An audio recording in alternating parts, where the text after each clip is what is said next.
welcome back to Brashenomics. This is Heather Moore, and joining me now is Paul Valley, who is the owner of Organized Spaces. And Organized Spaces is a company that prides itself in providing the highest quality client experience from design through installation.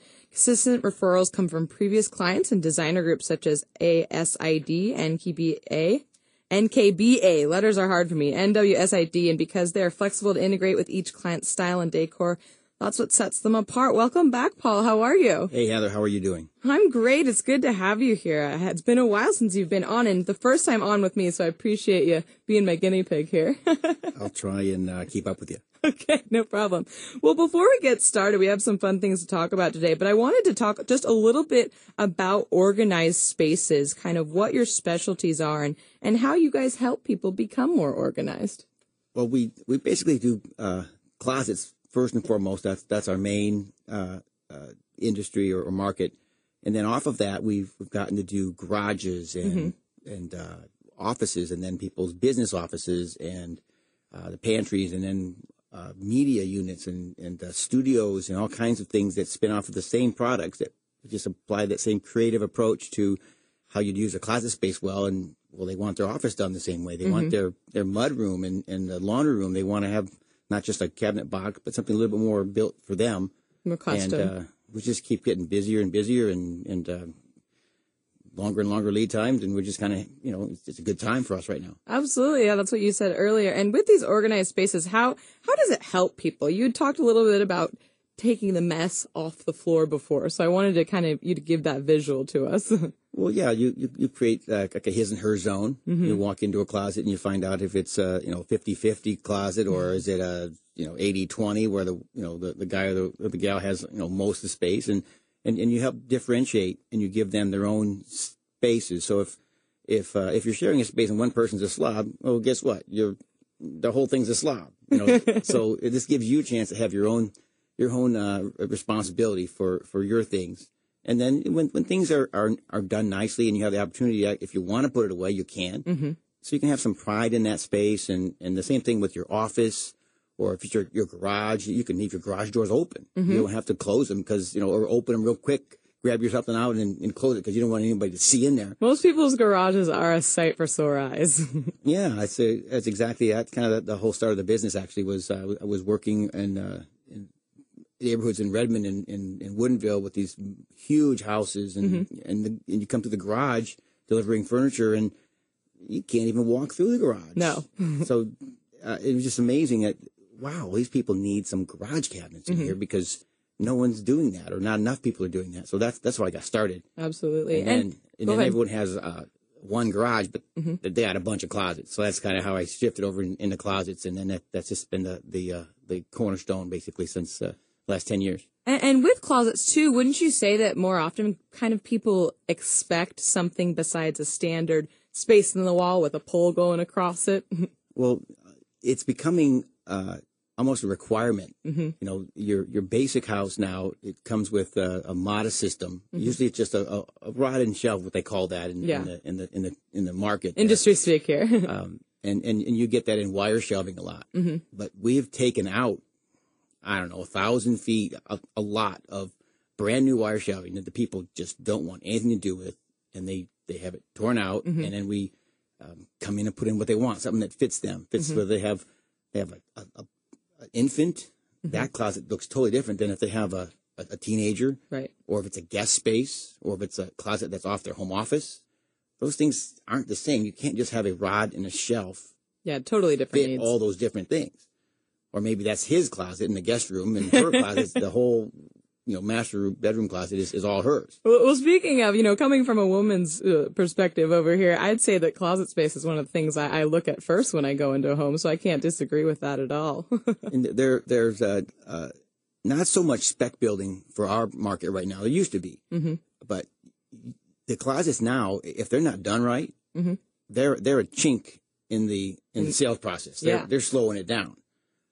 But if they're done at least minimally or I guess above minimal to something in the middle, that's a positive. Yeah, big positive, kind of a shining spot for the home. You might not get all the money back if you do a master closet before you sell the house. Right. But if it's a bad closet, that's a deterrent to the sale. Yeah. So you want to maybe do a little bit of upgrading in that market, just a tiny bit, but before you get it up for sale, I would. Do you find that you have clients coming to you to redo some of the closets if they have kind of the older school look before they put homes up for sale? They don't do a lot of money with it, but they will come in and do like all fresh hanging rods. Right. They got the wood dowel stretched across with maybe a 2x4 stick holding it up. Probably isn't a U shape by this time. So if you just had us change out the rods and put in some bronze that matches the doorknob, all of a sudden with a little staging and if the hardware matches the door hardware or the bathroom hardware, all of a sudden now it looks like a fresh space. And so we get our foot in the door with that house. And the people that buy it typically upgrade. Just leave your card taped to the construction. Call me when you want an upgrade. We've got places to leave that where you'll find it later on. Absolutely. Well, and it seems like people are, Dave and I had talked about this briefly when he was on, are staying in their homes longer. Is this causing people to kind of want to customize their homes more? Do you find that? Oh yeah, we have been working with people that are building.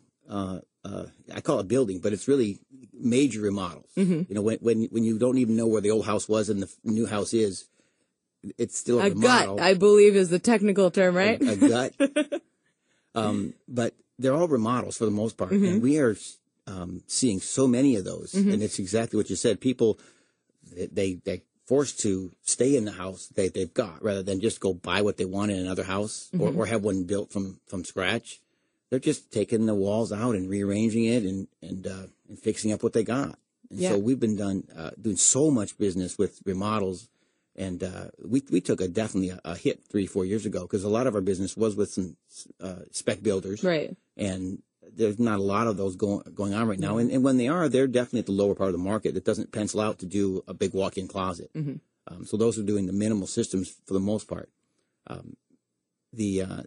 The remodeling, like you said, people are sticking around and they realize, I'm going to be here in 10 years. Yeah. I'm not going to get to moving just doesn't become as realistic. You have to make do with the space you have. So we're taking a guest bedroom that the kids have grown up and now that whole closet and that whole room becomes the dressing room now.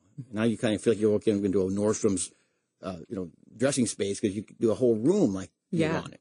So I just got a call for that appointment today. Oh, cool. So. And I know when we had first talked, you do a lot of interesting custom projects for people as they want to personalize their house more. So what are some unique or interesting things you've done with people's closets or garages before, like any man caves or? Oh yeah, people like their spaces and they see things on TV and they want that. And so there's these shows about man caves and all these home and garden shows that show a closet like on what's that show Sex and the City. They see the shoe room. The shoe room. We've done shoe room. We've done things off of shows that you think this could be on TV. This is so cool, and a lot of it's driven by what they see on TV, and that's kind of helped them expect this to be in the houses, like we touched on a few minutes ago. There's an expectation of something in here that beyond just what we grew up with. Right. And hadn't you created, I believe another two examples that have stuck out in my mind for a while now. You put a washer and dryer in someone's closet before? Well, we build around washer and dryers. Okay. They're being wired into the rooms now. And we've also built an island that it wasn't a dresser island. It had a microwave, it had a coffee machine. It was a coffee system. In someone's closet? A wine closet. The center island was a wine area and a microwave and a coffee shop, and I had to go find all those things and fit them in.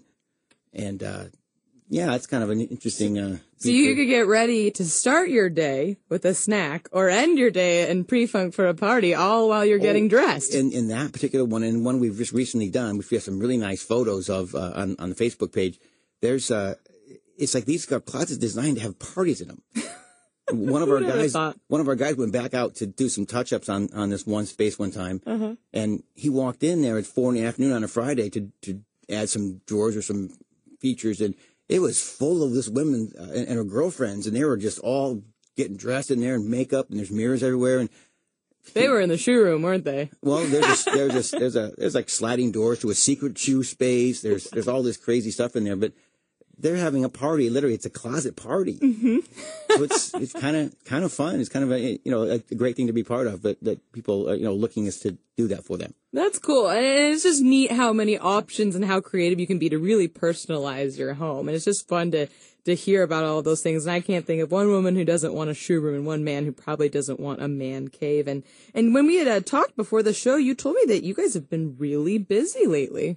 Yeah, we're like twice what we did last year. Mm-hmm. And last year was better than the year before. Mm-hmm. So we've kind of on the upswing now for a couple, 3 years, which is good because otherwise we wouldn't be talking today if we didn't Right. make some of that back. But yeah, we're in really uncharted waters right now. We've got to hire people, Mm-hmm. and it's a little bit scary to hire people because a short time ago you didn't want to take on any new responsibilities because Right. those I had no idea what was going to happen next. Yeah, so it just it's great. It's a big responsibility though. You can't take it lightly, Right. Because those people, their families, Well, they have depending on you. yeah, they have bills, they have mortgages, and we provide benefits, and we try to be that company that does the right thing, and we want to keep doing it by these new people we bring on, and are we going to be busy like that, in the future? And all signs right now say yes. It's really,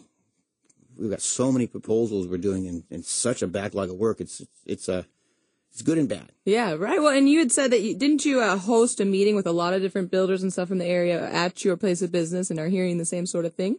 Yeah, we do some networking through these professional associations Mm-hmm. that you had mentioned earlier. talked about. NKBA, NWSID.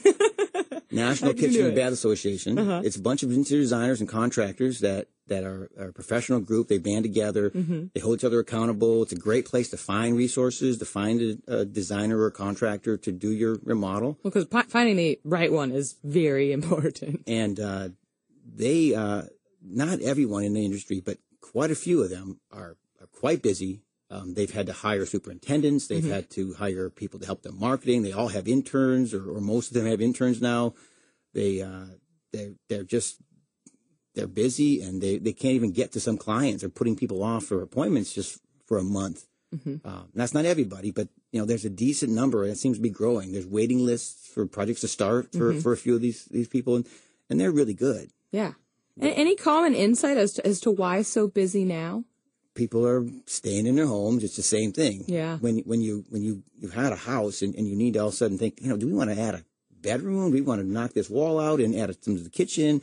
What do we do? Well, you start with a designer for an idea, Mm-hmm. and maybe an architect, or maybe the architect has designers that work for them or in conjunction with, or you go to a contractor and they're hiring designers. And last week we've seen 2 ads come through that contractors want interior designers Looking for in-house. people. They're growing and they need more help in that area. And then they call us in. Absolutely. And as with real estate agents, and David said this in his office, it's the same thing as well. There's less people. I think the bad companies and the bad professionals have been weeded out. So there's probably the good companies are left over with some more of the work probably too. Yeah. If the industry, in some industries in building, have fallen a third to a half. Mm-hmm.